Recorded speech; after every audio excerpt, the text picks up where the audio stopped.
What's up guys, Rex Venom here, and today we are talking PUBG. For those who know the game well, a lot of this will be common knowledge, but hopefully this video has something useful for everyone, whether you are a beginner or an expert. This video is a guide on how to win a chicken dinner. Now as you can see, I play TPP mode and I'm on a console, so this video will mostly be for players who do the same.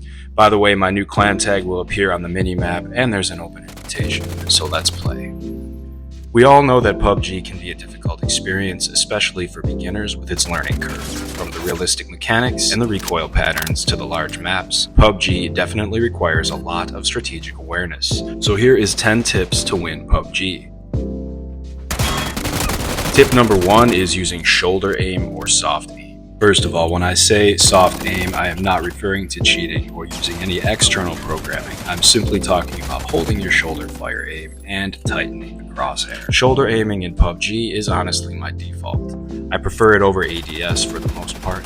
I actually suggest using shoulder aim before taking every shot because it lines up your ADS perfectly, even for long-range targets. This is especially useful in TPP mode and especially effective in close-quarter combat with SMGs, which is probably why the UMP is my weapon of choice. Shoulder aim gives you quicker movement and reaction time than ADS, as well as easier target tracking when the enemy is moving. It allows you to keep your peripheral view so you don't get tunnel vision. I also find that practicing soft aim has improved my footwork mechanics, whereas ADS hinders my footwork. A general tip I'll give when it comes to aiming is try to move your footing to adjust your aim instead of just moving your weapon. This allows you to make quicker adjustments, and it also makes you a moving target, so it's harder for the enemy to line up a shot. Some players also report that soft aiming reduces the bullet spread. I would agree with that to an extent, depending on distance. Now of course ADS has its advantages as well, especially the farther downrange you go, but I think you'll be surprised with how long the accuracy holds for shoulder aim. Again, this depends on your weapon, and remember I'm using SMGs, whereas the shoulder aim will be far less accurate for an AR. So this is something that needs to be practiced with different weapons to get used to the recoil and bullet spread. So in my opinion, the more you perfect your shoulder aim, the better your overall aim and footwork will become. It may take some time to get used to, and you may have to tinker around and experiment with your sensitivity settings, but in the end it will make you a stronger player. Shoulder aim provides the perfect balance between hip fire and scope aiming. When you shoulder aim, your weapon becomes more stable than hip fire, giving you tighter bullet spread and better control, while still maintaining a wide field of view. This makes it especially effective in close to mid-range fights, where speed and awareness are more important than precision zoom. For example, clearing houses, fighting in compounds, or pushing enemies around cover are all situations where shoulder aim is more reliable than using a full scope. You can see that I actually like to use a wiggle technique for up-close dodging, where I just lean back and forth really fast like I'm an agent in the Matrix. I actually see most people doing the wiggle in long-range situations with their DMR shots as well, but I personally find it to be even more useful in close-quarter combat. Tip number 2 is leading your shots. Bullets do not hit targets instantly. Instead, the game uses realistic ballistics, meaning bullets travel at different speeds depending on the weapon you're using. This creates a delay between when you fire and when the bullet reaches the target. Leading your shots, or aiming slightly ahead of where your target is moving, accounts for that travel time and dramatically increases your accuracy. Another factor is target movement speed and direction. Enemies often strafe, sprint, or zigzag in combat, making them difficult to hit. By predicting their movement and leading your shots, you essentially place your bullet where they will be rather than where they currently are. Weapon choice also plays a role in how you need to lead. Sniper rifles like the Kar98 or M24 have slower bullet velocities than DMRs or assault rifles, which means you'll need to lead your shots more when using them. Even the best sniper rounds take noticeable time to reach the target. Understanding your weapon's ballistic profile lets you adjust your lead accordingly, turning frustrating misses into clean headshots. This knowledge separates average players from skilled sharpshooters in PUBG. Additionally, leading shots is crucial when shooting at moving vehicles. you must calculate where the vehicle is heading and shoot slightly ahead of its trajectory. Vehicles move faster than players, usually around 20 to 30 meters a second, depending on the vehicle and terrain. This is why vehicle shots require such aggressive leading. Weapons like the AWM or Mini 14 with faster velocities are more forgiving when hitting vehicles. The key takeaway is that fast guns like the Mini 14, the M4, the AWM require minimal lead. Slower guns like the Kar 98, SKS, AKM require noticeable lead. Tip number 3 is taking the high ground.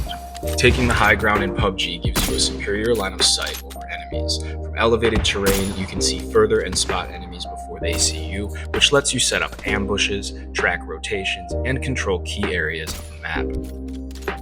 Since most players move across open fields, valleys, or lower cover, being above them gives you clear shooting angles while they struggle to find protection.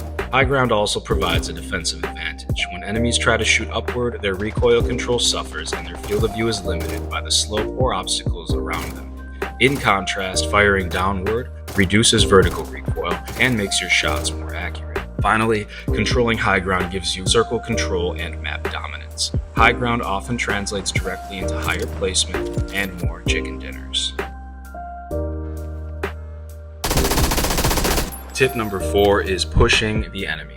Just like in chess, there are material and positional advantages you can take in combat, but a further advantage is controlling the tempo. Pushing the enemy in PUBG gives you the chance to capitalize on damage dealt. If you've already tagged or knocked one of their teammates, rushing their position prevents them from healing or reviving. This puts the enemy squad under pressure, forcing them to split their attention between defending, reviving, and healing. Aggressive pushes let you take control of the fight's momentum. Staying passive can give enemies time to reposition, flank, or call in third parties, which often puts you at a disadvantage. When you push, you dictate the pace of combat and force your opponent to react to your moves. This can disrupt their communication, throw off their aim, and create chaos in their defense.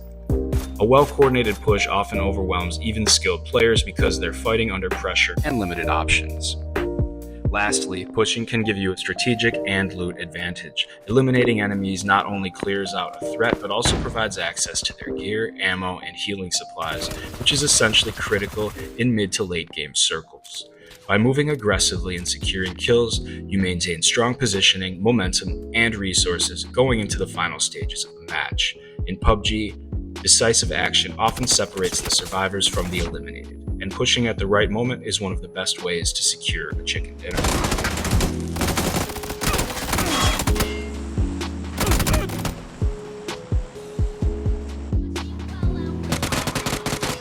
On the opposite note is defending your position.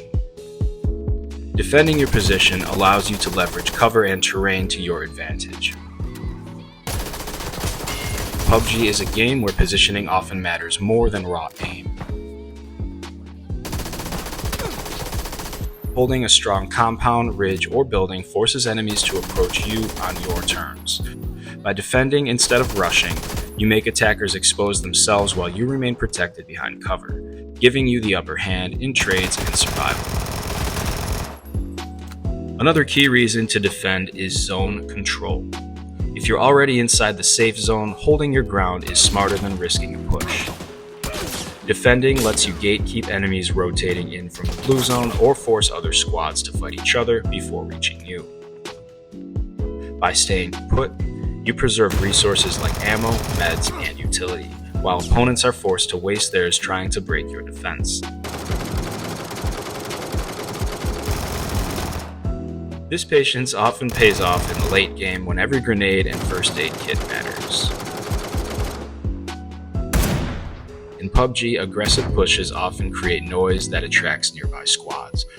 By holding your position, you reduce unnecessary exposure and can use sound cues to detect enemies moving toward you. Instead of being caught out in the open mid-push, you can stay in control of your area and pick off enemies as they funnel in. Defending doesn't mean playing passive, it means forcing enemies into bad fights while you maintain the stronger ground.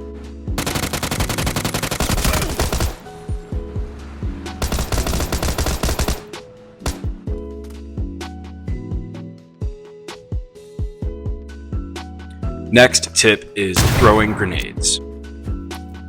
Grenades in PUBG are one of the most versatile tools in your arsenal, offering tactical advantages that can turn the tide of a fight. Frag grenades in particular allow you to damage or eliminate enemies hiding behind cover. In situations where rushing would be too risky, grenades let you apply pressure safely from a distance, often softening enemies before you engage. Essentially, grenades can create openings where none existed, giving you the upper hand in chaotic engagements. Next is staying boosted. Energy drinks and painkillers slowly regenerate health. This also offsets chip damage from long-range shots or zone pressure.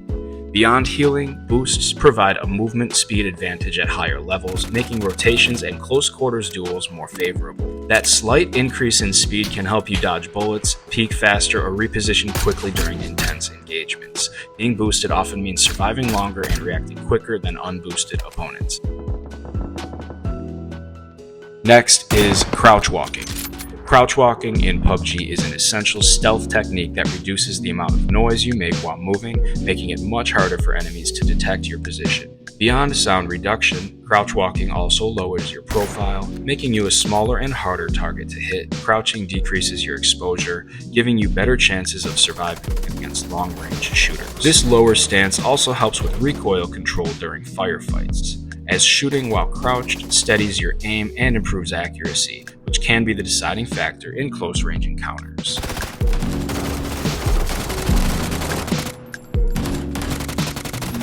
Next is communication.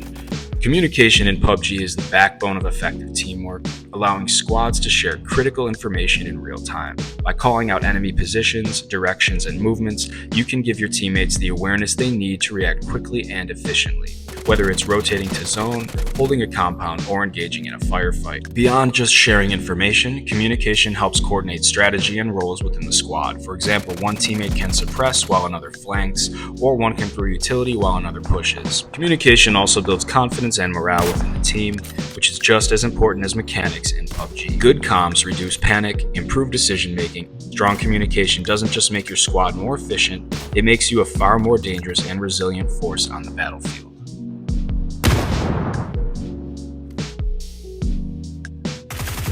The final step is customizing your settings. Customizing your settings in PUBG is crucial because it allows you to tailor the game to your personal playstyle, giving you a competitive edge. Sensitivity settings, key bindings, and graphic options all affect how you interact with the game world. For example, adjusting mouse or controller sensitivity can make aiming more precise, while remapping keys can make actions like healing, boosting, or switching weapons faster and more intuitive.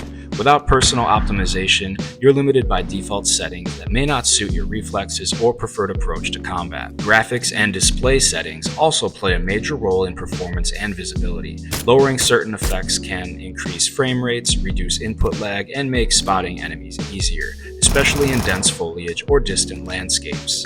Adjusting your field of view or brightness can reveal hidden opponents, giving you more reaction time in critical moments. By customizing visual settings, you balance aesthetics with practicality, ensuring that your setup enhances gameplay rather than hinders it. Finally, personalized settings improve consistency and comfort during long sessions. Muscle memory develops faster when controls are mapped in a way that feels natural, and fatigue is reduced when your interface is ergonomic. This allows you to maintain focus and accuracy under pressure, especially in an intense late-game situation. Customizing settings isn't just about preference. It's about creating an environment where you can perform at your best, react faster, and consistently outplay opponents.